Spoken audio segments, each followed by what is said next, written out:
Hello viewers, আসসালামু আলাইকুম। আশা করি সবাই ভালো আছেন। আজকে আপনাদেরকে দেখাবো যে আপনারা কীভাবে আসলে এক ক্লিকের মাধ্যমে যে কোনো ছবির ব্যাকগ্রাউন্ড পরিবর্তন করবেন।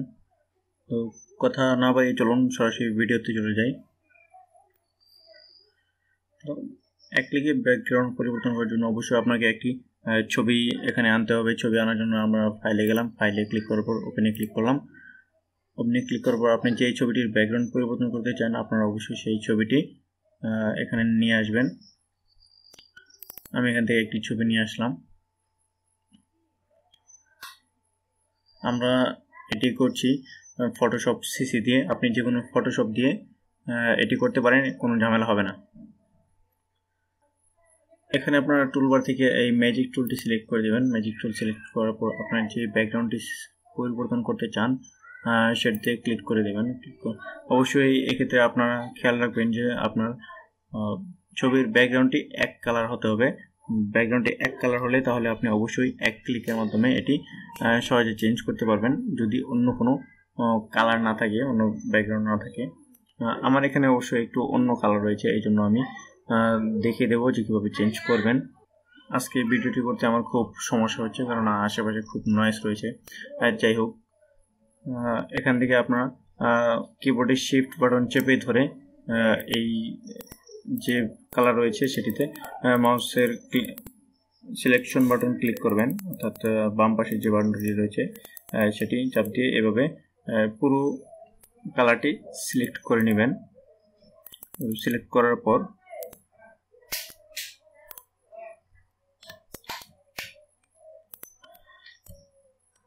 করার পর আপনারা কন্ট্রোল ব্যাক স্পেস চাপ দিবেন।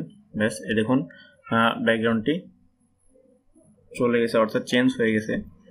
এখানে আপনারা অন্য যে কোনো কালার দিতে পারবেন ইচ্ছে করলে, কোনো সমস্যা নেই। আমি এখান থেকে একটি কালার দিয়ে দিলাম,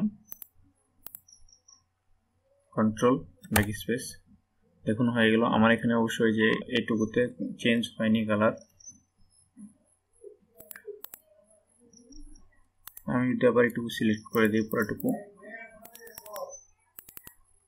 আবার কন্ট্রোল ব্যাক স্পেস চাপ দিলাম, ব্যাস চলে গেছে। এখানে যদি আপনারা এই ব্যাকগ্রাউন্ডের পরিবর্তে অন্য কোনো ব্যাকগ্রাউন্ড দিতে চান, যে আপনারা কালার দিবেন না, অন্য কোনো ব্যাকগ্রাউন্ড দিবেন, তো এটার জন্য অবশ্যই আপনাকে প্রথমে এখানে ব্যাকগ্রাউন্ডে এই লকটি খুলতে হবে। লকটি খোলার জন্য আপনারা ডাবল ক্লিক করবেন। ডাবল ক্লিক করার পর ওকে ক্লিক করবেন। এই দেখুন আমাদের এখানে লকটি চলে গেছে। তো এখন আমরা এখানে অন্য একটি ব্যাকগ্রাউন্ড আনবো, এই জন্য এই ব্যাকগ্রাউন্ডটি আমরা ডিলিট করে দিব। আমরা ডিলিট বাটন প্রেস করেই ডিলিট করে দিলাম সিলেকশন থাকা অবস্থায়। এখন যদি আমি এখানে একটি অন্য ব্যাকগ্রাউন্ড আনি, দেখুন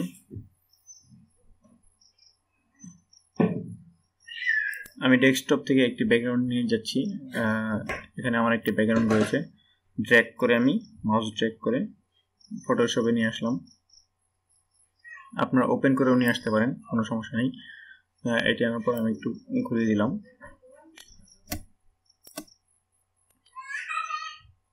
ঘুরিয়ে দেওয়ার পর এটিকে আমরা শিফট এবং অল্টার বাটন চেপে ধরে বড় করব, যাতে রেজুলেশন নষ্ট না হয়, অর্থাৎ ছোট বড় না হয়। তারপর এন্টার চাপ দিলাম। কিন্তু এখানে দেখুন যে আমাদের এই ব্যাকগ্রাউন্ডটি ছবির সামনে চলে এসেছে, অর্থাৎ ছবিটি আমরা দেখতে পাচ্ছি না। এই জন্য অবশ্যই আপনারা এই ব্যাকগ্রাউন্ড লেখাটি ড্র্যাগ করে নিচে নিয়ে আসবেন। ব্যাস দেখুন এই যে আমাদের ছবি চলে এসেছে। হ্যাঁ, এইভাবে আপনারা যে কোনো ছবির ব্যাকগ্রাউন্ড খুব সহজেই পরিবর্তন করতে পারেন এক ক্লিকের মাধ্যমে। অন্যান্য প্রসেসের তুলনায় এটা তুলনামূলক অনেক সহজ। যারা নতুন কাজ করেন তাদের জন্য অবশ্যই এটি সহজ, আর যারা এক্সপার্ট রয়েছেন তাদের জন্য তো অন্যান্য প্রসেস রয়েছে। আপনারা যারা নতুন কাজ করতে চান, নতুন কাজ করতে আগ্রহী, তাদের জন্য অবশ্যই এটি অনেক উপকারী হবে। এছাড়া যদি অন্য কারো আরও কিছু জানা থাকে তাহলে অবশ্যই আপনারা আমাকে কমেন্ট করে জানাবেন। আমি চেষ্টা করব সেই বিষয় নিয়ে ভিডিও তৈরি করার জন্য। যদিও আমি নিয়মিত ভিডিও আপডেট দেই, কিন্তু তারপরেও অনেকে যদি কোনো প্রয়োজন থাকে কোনো ভিডিও তাহলে অবশ্যই আমাকে জানাতে পারেন। সকলকে সম্পূর্ণ ভিডিওটি দেখার জন্য এবং সাথে থাকার জন্য ধন্যবাদ। সকলকে চ্যানেলটি সাবস্ক্রাইব করার জন্য অনুরোধ রইল এবং লাইক কমেন্ট শেয়ার করে দিবেন। সকলকে ধন্যবাদ। আসসালামু আলাইকুম।